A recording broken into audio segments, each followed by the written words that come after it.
तीसरी बार, चौथी बार और जब मांगा पांचवी बार तो हमने कहा सरकार ये अचार है, भ्रष्टाचार नहीं।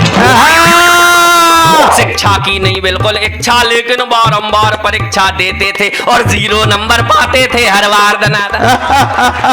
एक दिन एक कबाड़ी आया, डैडी ने हमको तुलवाया, फोकट में भी ना ले पाया, ऐसे हम मंगार और मेरा दिमाग खराब। मैंने कहा भाई साहब आप तो ये बताओ कि काइट के सारे लोग समझदार हैं कि एक आध बेवकूफ भी पाया जाता है? ये बोले नहीं, जरूरत पड़ने पर भोपाल से बुलाया जाता है। अरे बचपन में थी चड्डी ढीली, चड्डी पकड़ कबड्डी खेली, सब हमको हम चड्डी पकड़े फिर भी लाइन पार दना। हंसी चेहरे पे आ जाए कहीं वो पल नहीं मिलता, अपाहिज हुई हैं आशाएं कोई संबल नहीं मिलता। हंसी चेहरे पे आ जाए कहीं वो पल नहीं मिलता, अपाहिज हुई हैं आशाएं कोई संबल नहीं मिलता। सुगंधित धूप ने तो दी कड़कती ठंड से राहत, जले तो छांव देने को कोई बादल नहीं मिलता। भाई वाह, मगर कंबल नहीं। 4 पंक्तियां और सौंपता हूं, फिर उस काम के लिए जिसके लिए आया हूं वो करूंगा कि धर्म और जाति की राहें सदा बेडोल मिलती हैं, प्रेम सद्भाव का कोई रास्ता समतल नहीं मिलता। धर्म और जाति की राहें सदा बेडोल मिलती हैं, प्रेम सद्भाव का कोई रास्ता समतल नहीं मिलता। प्रेमिका और पैसे के जुनूनी कई मिले हमको, देश के प्यार में लेकिन कोई पागल नहीं मिलता। वाह वाह वाह वाह, बहुत अच्छा आप लोग सुन रहे हैं। माँ वीणा वादनी को, मंचासीन कवियों को, मुख्य अतिथियों को प्रणाम मेरा पहला है।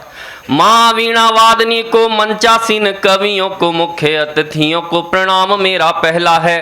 काव्य भक्षी श्रोताओं को, सर्वभक्षी नेताओं को, काव्य भक्षी श्रोताओं को, सर्वभक्षी नेताओं को चुन चुन मारूंगा मैं, कविता का दहला है। तो अपनी भड़ास को मैं यूं ही यदि पेलूंगा तो आपको लगेगा क्या ये भैंस का तबेला।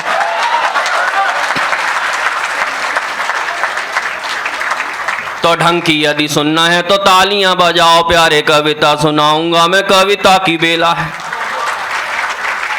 एक नेता ने खाने में मांगा अचार, हमने दिया 1 बार, उसने मांगा दूसरी बार, तीसरी बार, चौथी बार और जब मांगा 5वीं बार तो हमने कहा सरकार ये अचार है, भ्रष्टाचार नहीं।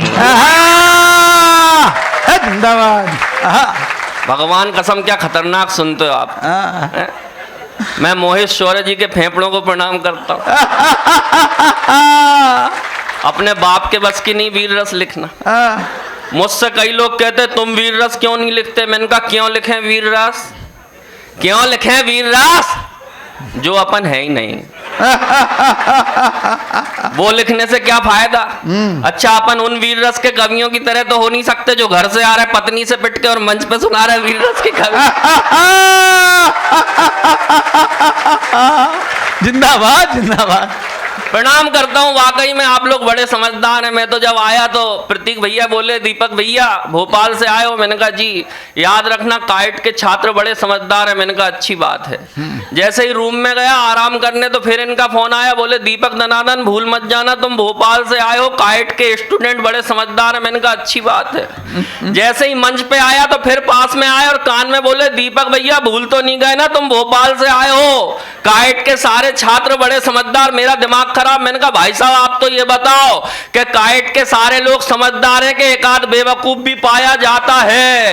ये बोले नहीं, जरूरत पड़ने पर भोपाल से बुलाया जाता है।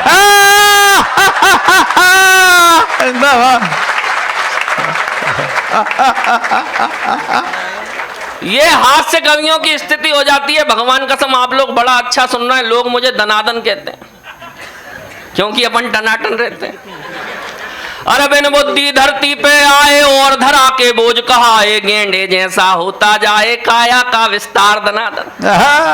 बिन बुद्धि धरती पे आए और धरा के बोझ कहाए, गेंडे जैसा होता जाए काया का विस्तार दनादन। शिक्षा की नहीं बिल्कुल इच्छा, लेकिन बारंबार परीक्षा देते थे और 0 नंबर पाते थे हर बार दनादन। तो कक्षा में टीचर जी सूते, घर में पापा मारे जूते। अरे कक्षा में टीचर जी सूते, घर में पापा मारे जूते, बड़े निठल्ले सांड हो गए खाते खाते मार दनादन। कक्षा में टीचर जी सूते, घर में पापा मारे जूते, बड़े निठल्ले सांड हो गए खाते खाते मार दनादन। एक दिन एक कबाड़ी आया, डैडी ने हमको तुलवाया, फोकट में भी ना ले पाया, ऐसे हम भंगार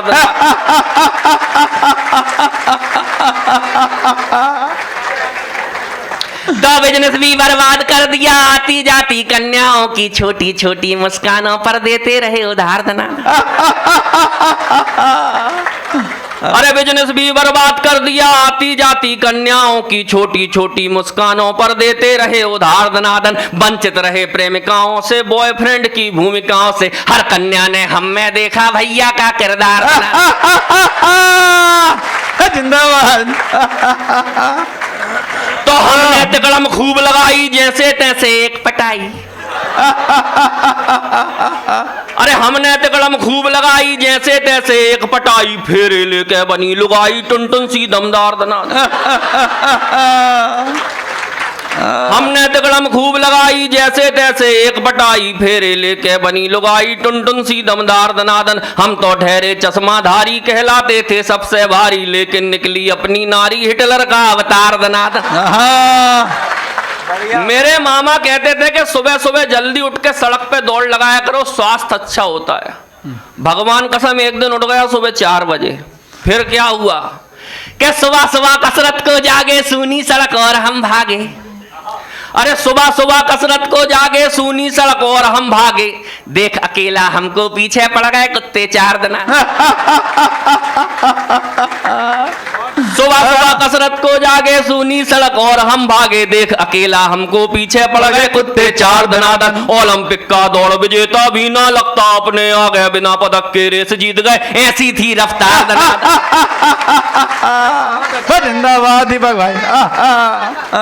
तो बचपन में थी चड्डी ढीली, चड्डी पकड़ कबड्डी खेली। अरे बचपन में थी चड्डी ढीली, चड्डी पकड़ कबड्डी खेली, सब हमको हम चड्डी पकड़े फिर भी लाइन पार दना। बचपन में थी चड्डी ढीली, चड्डी पकड़ कबड्डी खेली, सब हमको हम चड्डी पकड़े फिर भी लाइन पार दनादन। अब तो नाड़ा चड्डी में है, अपनी खुशी कबड्डी में है, भ्रष्टों के संग मैच करा दो, कर दे हम उपचार दना। भगवान कसम पता चला गाजियाबाद में एक बहुत बड़ा कवि सम्मेलन हुआ।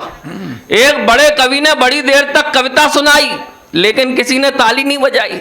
उस कवि का दिमाग खराब, गुस्से में जोर से चिल्लाया कि लगता जितने बैठे सब कसम खा के आए कि ताली नहीं बजाएंगे, लेकिन मैं भी कसम खा के आया कि ताली तो बजवा के रहूंगा, नहीं तो किसी बिल्डिंग से जाके कूद जाऊंगा। पब्लिक में से एक उठा, बोला साथ चल, धक्का में लगाऊंगा। आप सब लोग समझदार हैं, कहने की आवश्यकता ना पड़े, वाकई में आप लोग बड़ा अच्छा सुन रहे हैं। मोहित भाई कह रहे थे, युवाओं की बात कर रहे थे, भगवान कसम मैं तो जब से आया देखा काइट के युवाओं को समझाने की जरूरत नहीं है। ये तो इतने समझदार हैं कि इनके सामने कोई समझदार भी आता है तो मोए मोए हो जाता है। इतने अच्छा यहाँ के तो बच्चे, गाजियाबाद में जैसे ही दिल्ली उतरा, वहां से आया कार में, तो मैं सुनता आया कि भैया वो गाजियाबाद में है वो काइट इंस्टीट्यूट, वहां पे एक से बढ़ के एक बच्चे हैं, किसी बच्चे से पंगा मत लेना। मैंने एक बच्चे से गलती से पंगा ले लिया, बच्चा आया और क्या हुआ सुनना और आनंद लेना। सुबह सुबह रास्ते में एक बालक हमसे टकरा गया, अच्छे खासे दनादन का टनाटन दिमाग खा गया। सुबह सुबह रास्ते में एक बालक हमसे टकरा गया, अच्छे खासे दनादन का टनाटन दिमाग खा गया। मिलते ही उसने पहला किया सवाल, कौखा दनादन क्या हाल? मैंने कहा अबे तू बच्चा है कि भूचाल, मैं तुझसे इतना बड़ा हूं उसके बाद भी नाम लेके हाल पूछ रिया है, साले बारीक कंघी से भालू के बाल उछ रिया है। बच्चा बोला अबे कितना बड़ा है? मैंने कहा बेटा पहली बात तो मैं तुझसे हाइट में ही बड़ा हूं, नाप ले तेरे सामने खड़ा हूं। बच्चा बोला अबे बेवकूफी के वफादार, अकल नहीं थी तो ले लेता उधार। अबे हरकत से मंकी भेजे से डंकी, कोई बात नहीं आती ढंकी। अबे खजूर के पेड़ साले अधेर, जब अकल नहीं है तो क्यों सामने खड़ा होता है? और तुझे इतना ही नहीं मालूम कि हाइट में तो गधा भी बच्चों से बड़ा होता है। मैं उस पे चिल्लाया, मैंने कहा अबे मैं दुनिया में तुझसे पहले आया। बोले कौन से महीने में टपका धरती पर? मैंने कहा अक्टूबर। वो बोला तू अक्टूबर, मैं मार्च। अबे दिमाग से डिस्चार्ज, तेरे भेजे का बल्ब वाकई में फ्यूज है, और अक्टूबर पहले आया कि मार्च, तू इसमें ही कंफ्यूज है। मैंने कहा अबे ये अक्टूबर और मार्च तो हर साल आता है, सन के हिसाब से बात कर, सन के हिसाब से तो मैं तुझसे बड़ा हूं। बोला कौन सी सन का जन्म है तेरा? मैंने कहा मेरा जन्म सन 1987 में आई थी वो शुभ घड़ी। वो बोला तू 1987, मैं 2019, बता कौन की सन बड़ी? बच्चा फिर बोला, टपाक से अपना मुंह खोला, बोले अबे दनादन क्यों बड़ा बड़ा बड़ा करके बड़बड़ा रहा है? एक बच्चे के आगे तू हड़बड़ा रहा है। अरे बड़ा बनना है तो सरदार भगत सिंह, चंद्रशेखर आजाद, सुखदेव राजगुरु की तरह बड़ा बन, जिन्होंने छोटी सी उम्र में अपना बड़प्पन दिखाया, इस देश पर अपना सर्वस्व लुटाया। अरे बड़ा बनना है तो स्वामी विवेकानंद की तरह बड़ा बन, जो छोटी सी उम्र में महान हो गए, सारी दुनिया में भारत की पहचान हो गई। वाह वाह वाह। बड़ी ना उम्र, ना कद, ना नाम होना चाहिए, बड़ा तो आदमी का काम होना चाहिए, बड़ा तो आदमी का काम होना चाहिए।